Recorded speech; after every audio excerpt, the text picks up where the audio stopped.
Assalamualaikum warahmatullahi wabarakatuh.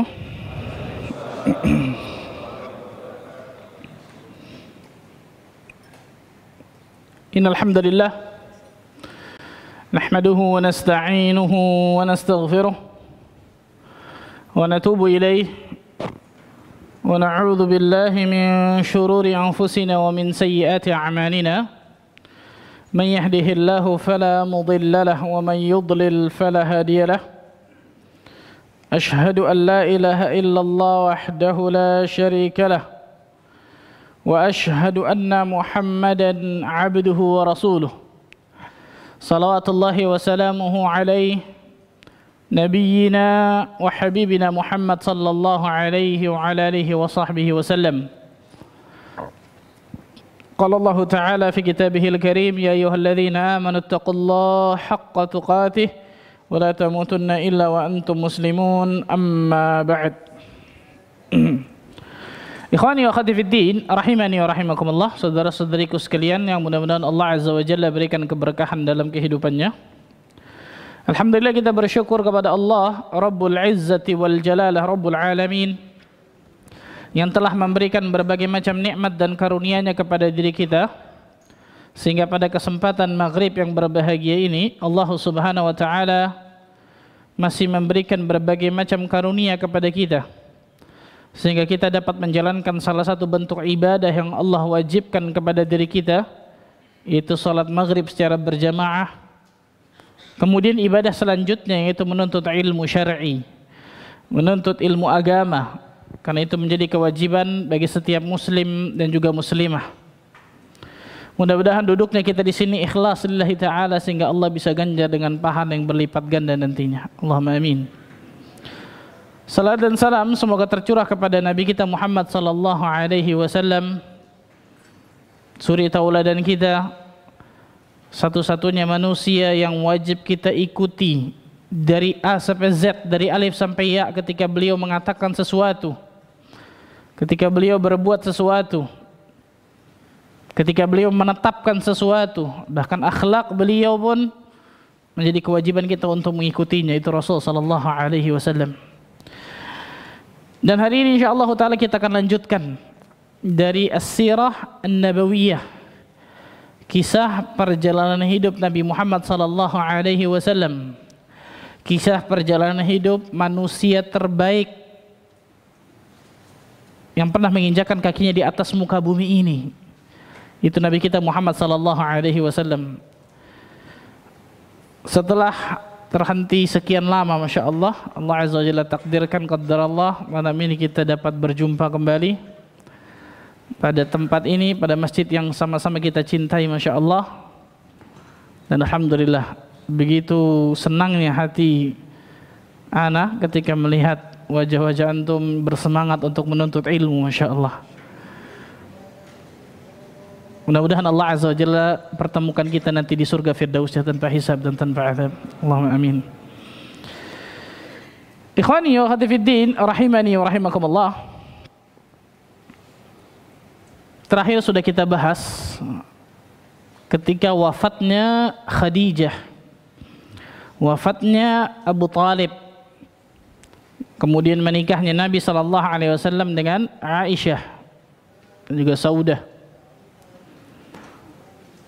Sebagaimana kita ketahui bersama, ikhwan, setelah meninggalnya Abu Talib, maka orang-orang kafir Quraisy semakin menjadi-jadi menyiksa Nabi sallallahu alaihi wasallam, semakin menjadi-jadi untuk menghalangi dakwah Nabi kita Muhammad sallallahu alaihi wasallam. Sampai-sampai Rasul sallallahu alaihi wasallam terfikir untuk berdakwah di luar kota Mekah, karena biasanya selama 10 tahun itu tersebut Rasul sallallahu alaihi wasallam berdakwah di Mekah. Pada tahun 10 kenabian tersebut Rasul sallallahu alaihi wasallam memutuskan untuk berdakwah di keluar kota Mekah, itu yang dekat dengan Mekah, yaitu apa? Taif. Kalau sekarang kurang lebih sekitar 91 km. Kurang lebih sekitar 91 km, 1 jam lebih sedikit dari Mekah ke Taif. Pegunungan yang tinggi, kemudian hawa yang sejuk dan sebagainya, di antara Halimatus Sa'diyah di situ. Kemudian Nabi SAW pun ketika kecil disusui di situ. Nabi SAW berharap penduduk Taif menerima beliau, tidak seperti penduduk Makkah.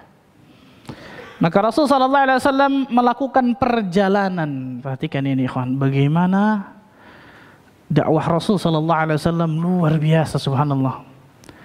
90 km kurang lebih jalan dari Mekah ke Madinah. Dari Mekah ke Taif, dari Mekah ke Taif. Berjalan dengan, disebutkan dalam riwayat, dengan maulanya, dengan mantan budak beliau itu Zaid bin Harithah. Zaid bin Harithah. Jalan Nabi SAW. Dalam hati beliau, mudah-mudahan penduduk Taif berbeda dengan penduduk Mekah. Mudah-mudahan penduduk Taif termasuk orang-orang yang Allah Azza wa Jalla bukakan hatinya untuk menerima dakwah Islamiyah ini, sehingga beliau jalan. Optimis beliau luar biasa, Masya Allah. Sampailah kemudian di kota Taif. Sesampainya di situ, maka beliau bertemu dengan pemuka-pemuka kota Taif, pemuka pembesar kota Taif. Ibnu Abdi Yalayil disebutkan. Ibnu Abdi Yalayil itu putra-putra dari Amr ibn Umair Al-Thaqafi. Amru ibn Umair Al-Thaqafi. Tapi ternyata subhanallahil azim, Allah Azza wa Jalla mentakdirkan berbeda. Apa yang diinginkan oleh Nabi SAW bahwa penduduk Taif dapat menerima dakwah beliau, ternyata sebaliknya. Bahkan Rasul SAW mengatakan kejadian ketika di Taif ini, ikhwan, adalah kejadian terberat di masa kehidupan beliau setelah perang Uhud, atau pertama itu, kemudian setelahnya perang Uhud. Karena Aisyah radhiyallahu anha pernah bertanya kepada Nabi SAW dalam sebuah hadis yang sahih yang diriwayatkan Imam Bukhari dan juga yang lainnya. Hal ata alaika yaumun kana ashadda alaika min yaumi Uhud. Wahai suamiku, wahai Nabi Allah, wahai Rasul SAW, apakah ada satu peristiwa yang menimpa dirimu melebihi peristiwa ketika perang Uhud? Karena kita tahu bersama perang Uhud Rasul SAW kalah dengan para sahabatnya. Bahkan gigi beliau pecah, gelang besi menempel di pipi beliau SAW, berdarah muka beliau, subhanallah. Bahkan dikabarkan meninggal pada saat itu, subhanallah. Kocar-kacir kaum muslimin. Aisyah bertanya kepada Nabi SAW, apakah pernah datang kepadamu, wahai suamiku, wahai Rasul SAW, satu peristiwa, satu hari yang lebih berat dibandingkan dengan perang Uhud itu? Kata Nabi SAW, ada. Ini nih, ketika di mana? Di Taif. Allahu Akbar. Ternyata harapan hanya tinggal harapan. Yang Nabi SAW harapkan penduduk Taif menerima dakwah beliau, menyambut dengan tangan terbuka, sebaliknya, subhanallah. Mereka menghina Nabi SAW, bahkan melempari beliau dengan batu sampai kaki beliau berdarah dan lain sebagainya. Kisah yang insyaallah ta'ala ma'ruf kita tahu bersama. Kemudian Rasul SAW mengatakan dalam hadis ini, menjelaskan Rasul, idh aradtu nafsi ala ibni Abdi Yalayil ibn Abdi Kulal falamma yujinnuni ila ma aradtu fantalaqtu ana mahmum. Ketika aku berdakwah kepada tadi Ibnu Abdi Yalayil bin Abdi Kulal, ini tadi diantara Ammar ibn Umair Al-Thaqafi, dari Ibnu Abdi Yalayil, beliau berdakwah kepada penduduk Taif, pada pemuka-pemuka Taif. 3 orang dari anak dari Amr ibn Umair Al-Thaqafi. Yang pertama yang bernama 3 orang tersebut adalah Abdi Yalayil, kemudian Mas'ud dan juga Hubaib. Sebagian riwayat mengatakan 3 ini namanya, Abdi Yalayil, Mas'ud dan juga Hubaib. Kemudian ketika Nabi SAW mengatakan bahwa aku adalah Rasulullah, berimanlah, menyembahlah kepada Allah dan lain sebagainya, maka salah satu dari 3 orang itu mengatakan, apakah Allah Azza wa Jalla tidak ada yang Allah Azza wa Jalla utus selain dirimu nih? Dan ini penghinaan luar biasa kepada Nabi kita Muhammad SAW. Masa engkau yang diutus sih? Kalau bahasa kita seperti itu. Apakah Allah Azza wa Jalla nggak ada mengutus yang lain selain engkau? Dan ini lisan luar biasa ya kawan. Dan ini ada hikmah tersendiri kata para ulama. 3 orang ini mengatakan perkataan yang luar biasa sakitnya ke dalam hati Nabi SAW, lebih sakit daripada sayatan pedang. Orang pertama mengatakan, apakah nggak ada yang lain selain engkau yang Allah utus? Orang kedua mengatakan, kalau engkau benar Rasulullah, aku akan robek kiswah Ka'bah tuh. Yang ketiga mengatakan, kalau engkau benar Rasulullah, maka sangat luar biasa berbahaya berbicara dengan dirimu. Engkau bukan Rasulullah aja bahaya bicara dengan dirimu. Apalagi kalau engkau mengaku dirimu Rasulullah. Tiga-tiganya mengatakan perkataan yang luar biasa menghinakan Nabi kita Muhammad SAW. Lihat, ini kata Rasulullah SAW ternyata sesuatu yang lebih menyakitkan daripada perang Uhud. Lisan. Perhatikan baik-baik kawan. Dan ini faedah yang luar biasa besarnya kata para ulama. Bagi seorang muslim dan muslimah untuk menjaga lisannya, enggak sembarangan. Man kana yu'minu billahi wal yaumil akhir falyaqul khairan aw liyasmut.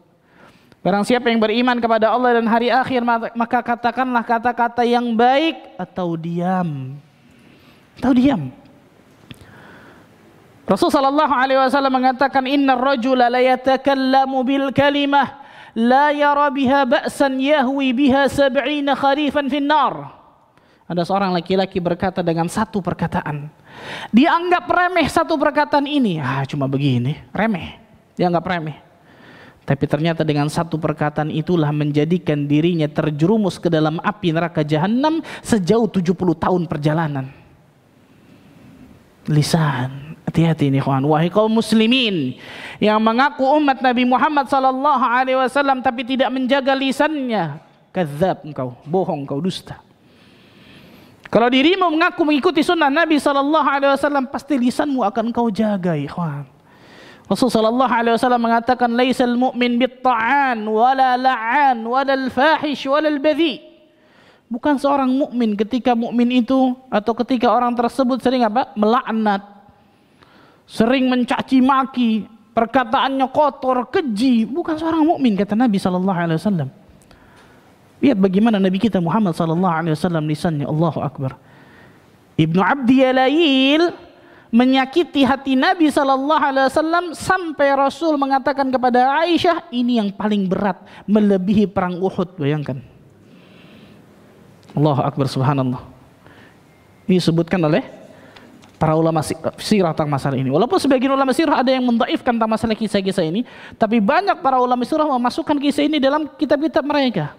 Yang terakhir Syekh Profesor Az-Zaid bin Abdul Karim Az-Zaid dalam fikih sirah tentang masalah itu. Begitu juga Syekh Mahdi Rizqullah Ahmad dalam kitabnya Al-Asadir Al-Asilah tentang masalah fikih tentang sirah nabawiyah dan lain sebagainya. Itu disebutkan oleh Nabi SAW. Sampai-sampai Rasul mengatakan, falam astafiq illa wa ana biqarni tha'alib.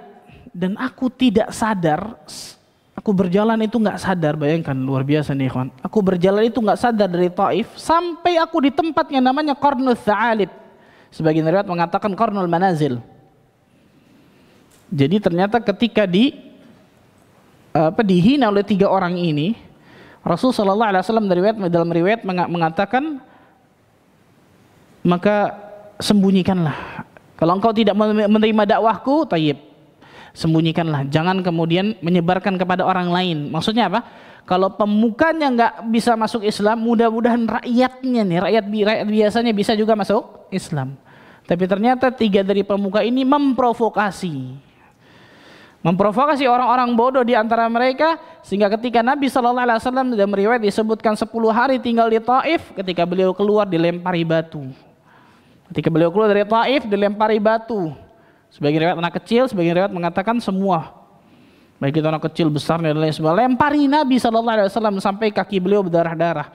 Bahkan Zaid bin Harithah meluk beliau, melindungi beliau supaya beliau tidak terkena lemparan batu tersebut sampai kepala Zaid itu terkena, disebutkan dalam riwayat. Ala kulli hal, lihat bagaimana dakwah Nabi kita Muhammad sallallahu alaihi wasallam luar biasa, ikhwan. Pantaslah ketika Rasul sallallahu alaihi wasallam namanya sampai sekarang ketika kita dengar kita pasti mencintainya, ikhwan. Pantaslah ketika kita menjalankan syariat Islam ini, yang paling bermakna atau yang paling berjasa bagi diri kita tidak lain tidak bukan adalah Nabi Muhammad sallallahu alaihi wasallam. Dari dakwah beliau Allah berikan hidayah kepada diri kita. Luar biasa, Masya Allah. Lihat bagaimana dakwah beliau. Sehingga ketika beliau keluar dari Taif bersama Zaid bin Harithah, beliau mengatakan, aku tidak sadar sampai aku di Qarnu Tha'alib. Jadi saking bingungnya, orang kan ketika kalau linglung, bingung, jalan kan nggak tahu ke arah mana, betul ya? Saking memikirkan luar biasa. Sampai aku di Qarnu Tha'alib.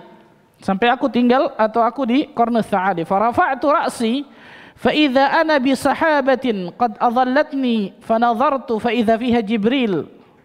Maka ketika aku di Qarnu Tha'alib tersebut, aku melihat ke atas ada apa? Awan yang menaungi diriku. Ternyata itu adalah Jibril alaihissalam. Jibril alaihissalam kemudian menyapa aku, memanggilku. Kemudian Jibril mengatakan, innallaha qad sami'a qawla qaumika lak wa ma ruddu 'alaika wa qad ba'atha ilaika malakal jibal lita'murahu bima syi'ta fihim. Allahu akbar. Jibril alaihissalam mengatakan apa? Sesungguhnya Allah azza wa jalla telah mendengar perkataan kaummu kepada diriku dan kepada dirimu dan penolakan mereka terhadap dirimu tadi itu. Dari apa? Ibnu Abi Yalayil. Dan Allah azza wa jalla telah mengirim kepada dirimu malakul jibal, malaikat gunung. Jadi gunung ada yang jaga, siapa itu, ikhwan? Malaikat. Awan ada malaikat awan, gunung ada malaikat gunung. Bukan dukun yang jaga, bukan. Bukan mbah ini mbah, enggak, malaikat yang jaga itu. Lihat nih. Malakul jibal kata Jibril alaihissalam. Malaikat penjaga gunung. Kemudian lita'murahu bima syi'ta fihim. Malaikat ini akan nurut dari apa yang engkau perintahkan kepada dirinya. Allahu akbar, subhanallah. In attabiqa alaihim al-akhshabain. Jika engkau menginginkan dua bukit tersebut ditimpakan kepada mereka, ini khilaf ulama tarikh, ulama sirah khilaf. Apakah dua gunung tersebut ditimpakan kepada penduduk Taif atau penduduk Mekah? Ini khilaf ulama sirah masalah ini. Sebagian bahkan yang Allah alam bisawab, yang lebih diantara Syekh Zaid ibn Abdul Karim Az-Zaid merajihkan itu untuk penduduk Mekah. Dan bukit tersebut, dua bukit tersebut disebutkan dalam riwayat. Yang pertama bukit Abi Kubais, dan yang kedua bukit lupa subhanallah yang kedua itu. Bukit Abi Kubais yang pertama, yang kedua bukit bukan Qainuqa Madinah. Ada qa depan, saya lupa subhanallah. Dua bukit itu. Jadi sebagian ulama mengatakan malaikat penjaga gunung ini memerintah atau mengatakan kepada Nabi sallallahu alaihi wasallam, ya Rasulullah sallallahu alaihi wasallam, kalau engkau inginkan dua bukit itu kami timpakan kepada penduduk Mekah, maka kami akan timpakan. Kenapa? Karena yang menjadikan Nabi sallallahu alaihi wasallam ke Taif itu penduduk Mekah. Kan gitu. Yang menjadikan Nabi sallallahu alaihi wasallam itu keluar dari Mekah karena penolakan penduduk Mekah. Tapi sebagian ulama sirah mengatakan dua gunung tersebut untuk penduduk Taif. Khilaf ulama sirah tentang masalah ini. Allah alam bisawab, itu yang disebutkan oleh para ulama tentang masalah tersebut. Ala kulli hal, intinya malaikat penjaga gunung tersebut mengatakan kepada Nabi sallallahu alaihi wasallam, wahai Muhammad, jika engkau mau, aku bisa menimpakan al-akhshabain, dua bukit tadi kepada mereka semua. Na'udzubillah. Apa kata Nabi sallallahu alaihi wasallam? Ini luar biasanya Rasul kita Muhammad sallallahu alaihi wasallam, ikhwan. Faqala Nabi sallallahu alaihi wasallam, bal arju an yukhrijallahu min aslabihim man ya'budallahi wahdah la yusyriku bihi syai'a. Enggak, jangan. Bahkan aku berharap, kata Nabi sallallahu alaihi wasallam, aku berharap dari tulang sulbi mereka keluar anak keturunan mereka yang menyembah kepada Allah azza wa jalla dan tidak menyekutukan Allah dengan sesuatu apapun. Lihat bagaimana rahmat Nabi kita Muhammad sallallahu alaihi wasallam. Maka benarlah ketika Allah menamakan Nabi kita, di antara nama beliau Nabiyur Rahmah, Nabi yang penuh dengan apa? Kasih sayang. Kira-kira kalau antum gimana, ikhwan? Dari tadi dong gitu. Kelar, udah, jangan 2 gunung, 10 gunung kalau perlu, subhanallah. Nabi SAW gak mengatakan itu, subhanallah. Dan di antara juga kata para ulama, faidah dari ini, ketika kita misal ada kelas mungkin sama saudara, sama kerabat, sama teman atau siapapun itu, kelasnya itu sama orang itu kan gitu. Jangan anak keturunannya kemudian dihabisin juga kan gitu ya. Perhatikan baik-baik ini. Rasulullah SAW masih berharap akan keturunan orang yang menjadikan beliau seperti tadi loh, bayangkan, menghinakan beliau, melempari beliau dengan batu. Masih berharap anak keturunannya apa? Menyembah kepada Allah Azza wa Jalla. Allahu Akbar. Berapa banyak kita ketika kita kesel sama satu orang, bapaknya dia kita musuhin, anak keturunannya kita musuhin, semuanya yang nyambung sama dia kita musuhin. Nah, ini salah, subhanallah, yang seperti ini, kawan. Lihat Nabi kita Muhammad sallallahu alaihi wasallam. Dan begitulah penyambutan penduduk Taif kepada Nabi kita Muhammad sallallahu alaihi wasallam. Kemudian disebutkan dalam riwayat ketika Rasul sallallahu alaihi wasallam keluar dari kota Taif tersebut, Rasul sallallahu alaihi wasallam ingin pulang ke Mekah dengan penuh kesedihan jelas. Kemudian beliau singgah di salah satu kebun. Kebun tersebut milik putra dari Rabi'ah. Putra dari Rabi'ah yang bernama siapa? 2 putra, Utbah bin Rabi'ah dan juga Syaibah bin Rabi'ah. Utbah bin Rabi'ah dan Syaibah bin Rabi'ah yang keduanya ini nanti mati di perang Badar.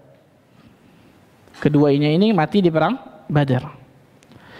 Maka di sanalah ketika di kebun itu beliau beristirahat di bawah rindangnya pohon bersama Zaid bin Harithah. Kemudian beliau berdoa dengan doa yang sangat terkenal. Ini disebutkan oleh para ulama. Allahumma ilaika ashku dha'fa quwwati wa qillata hilati wa hawani 'ala an-nas ya arhamar rahimin. Anta rabbul mustad'afin wa anta rabbi ila man takiluni ila ba'idin yatajahhamuni am ila aduwwin mallaktahu amri.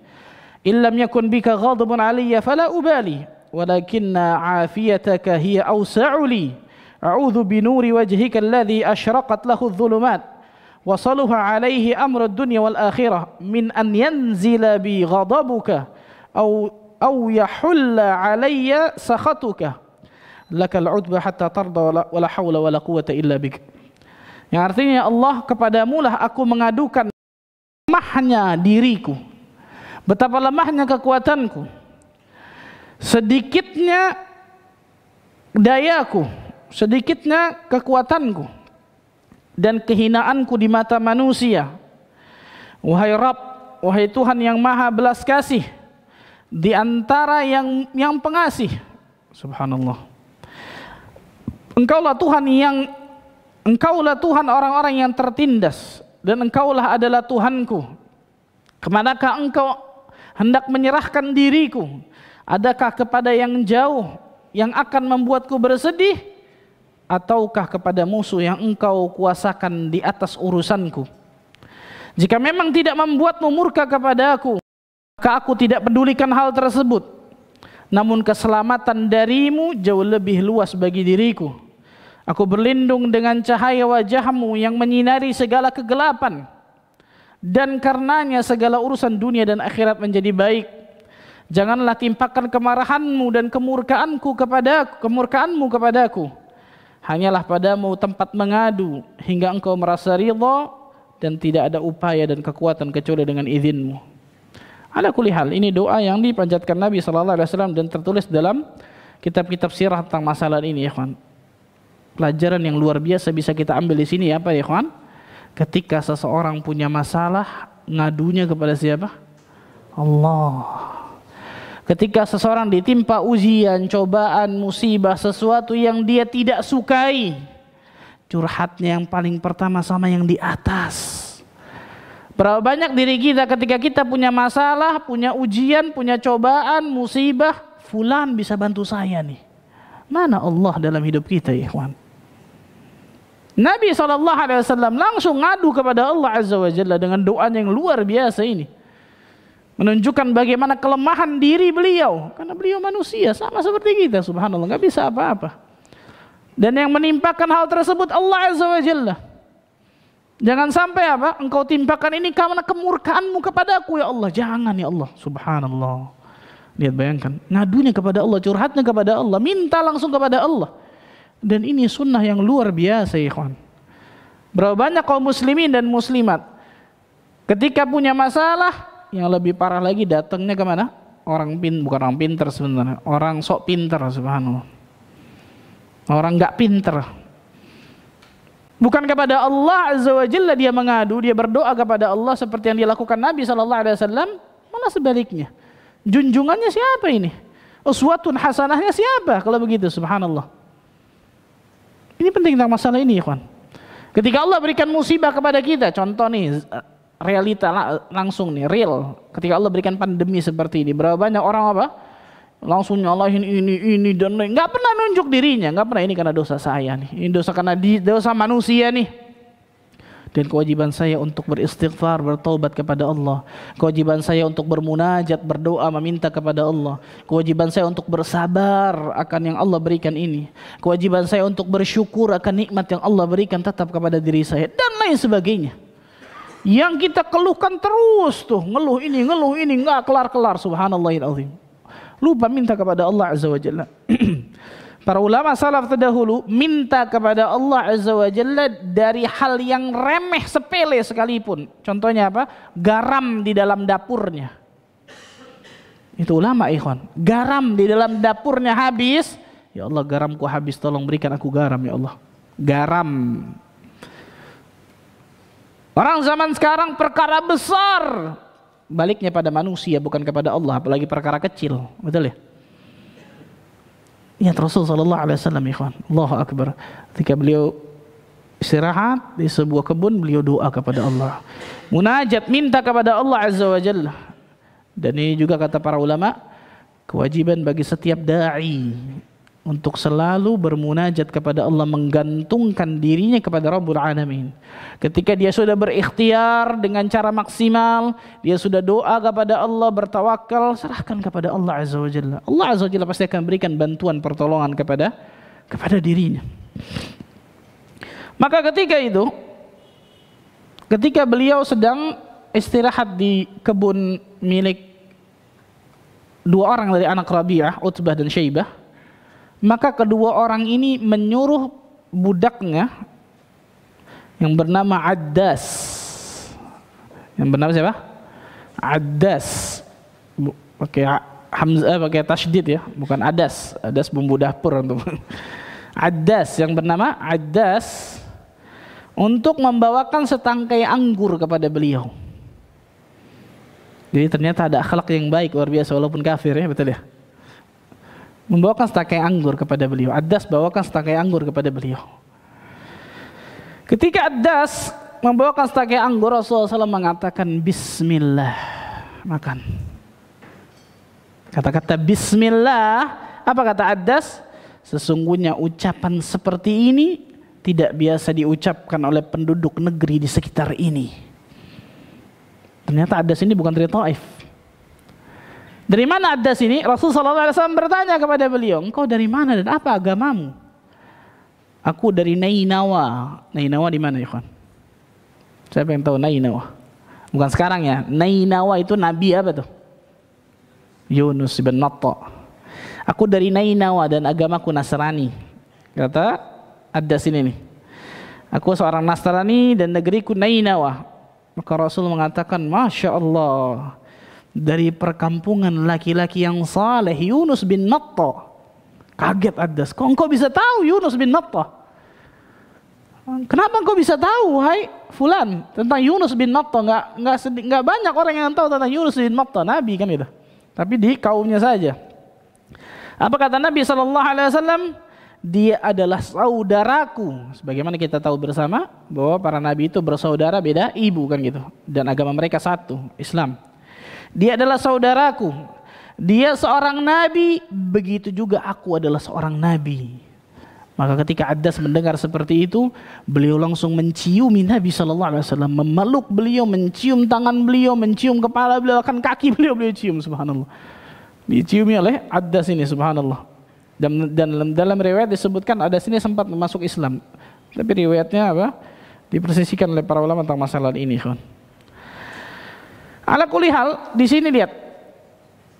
Anak dari Rabi'ah, Syaibah dan Utbah memberikan setangkai anggur kepada Nabi SAW pada saat itu, padahal Utbah dan juga Syaibah masih kafir, betul ya? Di sini di antara hikmahnya dibolehkan seseorang untuk menerima pemberian atau hadiah dari orang-orang kafir selama pemberian tersebut sesuatu yang halal. Selama pemberian tersebut tidak ada syarat tertentu, kan gitu.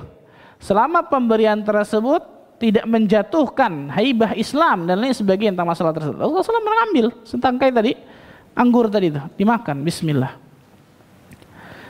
Ala kulli hal, kemudian ketika menyaksikan tadi itu, adas itu menciumi dan lain sebagainya, bahkan dalam riwayat disebutkan masuk Islam, maka Rabi'ah atau kedua putra Rabi'ah tersebut berkata, ketahuilah bahwa budakmu itu telah dibuat rusak oleh laki-laki itu tuh. Budakmu tersebut telah dibuat rusak oleh, maksudnya Muhammad SAW.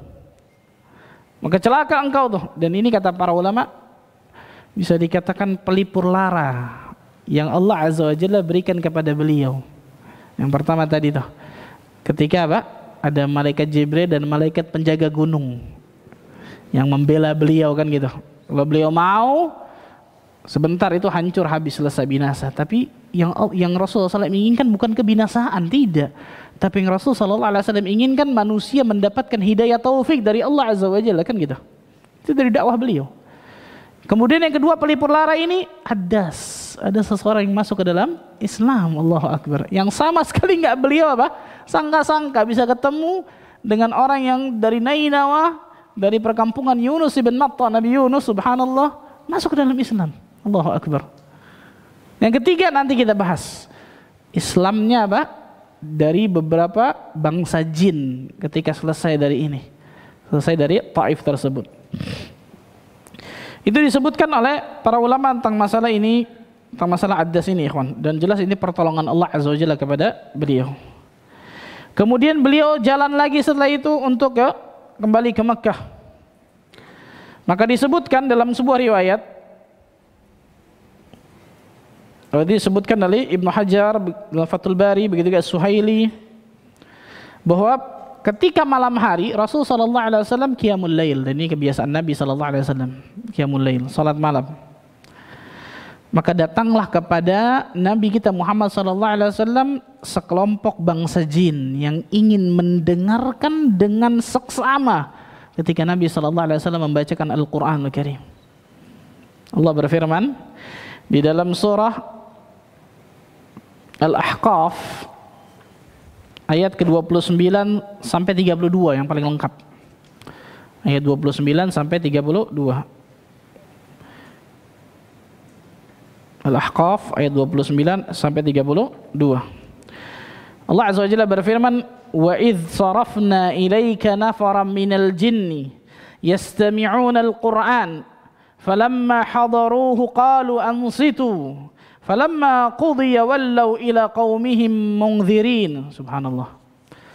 Dan ingatlah ketika kami hadapkan serombongan jin kepadamu yang mendengarkan Al-Qur'anul Karim, maka tatkala mereka menghadiri pembacaannya, lalu mereka berkata, diamlah kalian untuk mendengarkan. Ansitu, insat, al-insat itu bukan cuma diam, tapi diam dengan apa?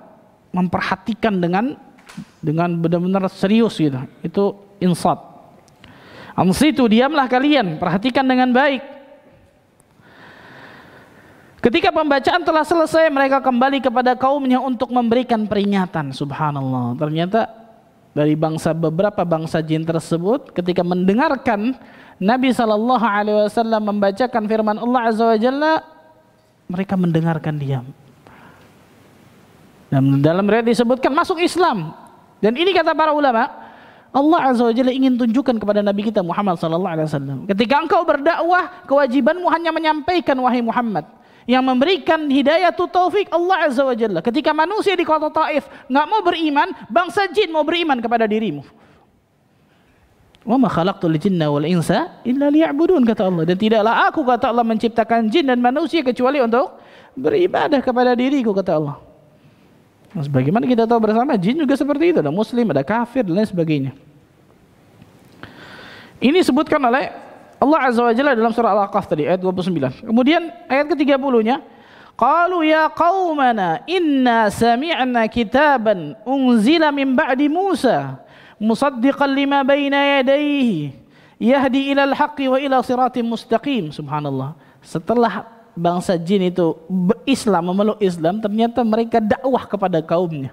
Allahu Akbar. Lihat hikmah yang luar biasa besarnya ketika Allah Azza wa Jalla menyuruh Nabi kita Muhammad sallallahu alaihi wasallam tentang masalah ini. Allah Azza wa Jalla mengatakan, mereka berkata, bangsa jin ini berkata, hai kaum kami, sesungguhnya kami telah mendengarkan kitab, mendengarkan Al-Quran Karim maksudnya, yang telah diturunkan sesudah Musa, yang membenarkan kitab-kitab sebelumnya, lagi memimpin kepada kebenaran dan kepada jalan yang lurus, ila tariqil haq wa ila tariqil mustaqim. Kemudian ayat ke-31-nya, ya qaumana ajibu da'i Allah wa aminu bihi yaghfir lakum min dhunubikum wa yujirkum min adzabin alim. Ini dakwah bangsa jin kepada bangsanya ketika mendengarkan Al-Quran Al-Karim dibacakan Nabi kita Muhammad sallallahu alaihi wasallam. Wahai kaum kami, terimalah seruan orang yang menyeru kepada Allah dan berimanlah kepadanya. Niscaya Allah akan mengampuni dosa-dosa kalian dan akan melepaskan kalian dari azab yang pedih. Allahu Akbar. Subhanallahil azim. Allah Azza wa Jalla berikan hiburan yang ketiga ini. Setelah kemudian didatangkan malaikat Jibril dengan malaikat penjaga gunung, kemudian Adas tadi beriman yang ternyata sama sekali nggak pernah dikenal dan tidak pernah disangka-sangka, bangsa jin yang ketiga. Bangsa jin kemudian beriman kepada Rasul sallallahu alaihi wasallam, bahkan berdakwah di kaumnya. Kembali kepada kaumnya dan kemudian apa? Berdakwah. Kemudian Nabi sallallahu alaihi wasallam melanjutkan perjalanan untuk kembali ke Mekah. Zaid bin Haritha berkata, ya Rasulullah sallallahu alaihi wasallam, engkau telah keluar dari kota Mekah. Bagaimana dirimu akan bisa masuk lagi ke kota Mekah? Engkau telah apa? Engkau telah keluar, subhanallah. Allah Azza wa Jalla telah berikan jalan keluar dari kota Mekah kepada dirimu. Engkau masuk lagi, gimana caranya? Maksudnya apa? Kaum kafir Quraisy enggak akan pernah mengizinkan engkau untuk masuk ke dalam kota Mekah ini. Dan subhanallah, dari zaman dulu sampai sekarang mungkin yang namanya suwaka itu ada, suwaka. Betul ya? Memberikan perlindungan kepada orang yang memang dilindungi tersebut, kan gitu. Maka Rasul sallallahu alaihi wasallam mencari suwaka ini. Dia meminta kepada Al-Akhnas Ibn Suraik, ternyata menolak suwaka tersebut, perlindungan tersebut. Beliau minta kepada Suhail ibn Amr, ia pun minta maaf, nggak bisa berikan suwaka itu, pertolongan itu. Dan kemudian beliau meminta kepada Al-Mut'im ibn Adi. Mut'im ibn Adi. Maka Mut'im ibn Adi ini memberikan suwaka tersebut. Rasul sallallahu alaihi wasallam masuk ke kota Mekah diiringi dengan Zaid ibn Haritha dengan rasa aman. Karena Mut'im ibn Adi telah apa? Menjamin beliau. Nah, enggak, ini dari subhanallah, dari zaman dulu bahkan mungkin sampai zaman sekarang ya. Ketika ada orang ini jamin, maka enggak boleh kemudian diganggu gugat, kan gitu. Bahkan diantaranya ketika Rasul sallallahu alaihi wasallam dengan menantunya, yaitu Al-As ibn Abi As pada saat itu kan. Suaminya siapa ini? Zaid, suami siapa? Zainab apa siapa? Nah, Ruqayyah siapa? Ruqayyah Utsman dong. Al-As bin Abi As itu diberikan suwaka oleh Rasul sallallahu alaihi wasallam tentang masalah ketika di Madinah, yang ujung-ujungnya kemudian Al-As bin Abi As kemudian masuk Islam ketika setelah dari perang Badar dan sebagainya. Nah, Rasulullah SAW masuk ke kota Mekah bersama Zaid bin Haritha, dilindungi oleh Al-Mut'im bin Adi ini.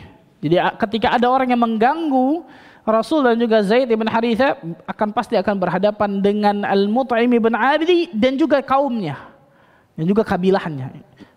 Sebagaimana dari awal-awal kita bahas, sebagaimana kita tahu bersama, orang Arab ini orang yang paling ta'assub kepada fanatik kepada golongannya, kepada kabilahnya. Di antaranya Abu Talib membantu Nabi SAW luar biasa, betul, karena dari Bani Hashim. Tapi di lain pihak beliau nggak masuk Islam, sangat ta'assub kepada kabilahnya masing-masing. Sehingga Rasul SAW masuk ke kota Mekah, kemudian beliau kembali ke rumah beliau.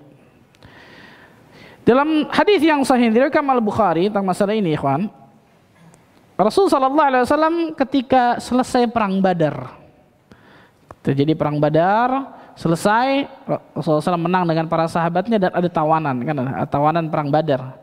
Kan disuruh oleh Nabi SAW, barang siapa yang ingin menebus dirinya silakan ditebus, baik itu dengan harta atau dengan keahlian dan lain sebagainya, kan gitu.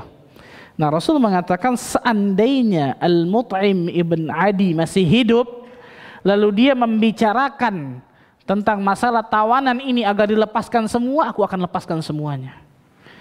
Dan ini hikmah besar kata para ulama. Rasul sallallahu alaihi wasallam enggak pernah melupakan budi baik seseorang. Kewajiban bagi diri kita, kalau kita mengikuti sunnah Nabi sallallahu alaihi wasallam, ingat baik-baik ini, ikhwan. Dua hal yang harus selalu kita ingat dan dua hal yang harus selalu kita lupakan. Dua hal yang harus selalu kita ingat, apa itu?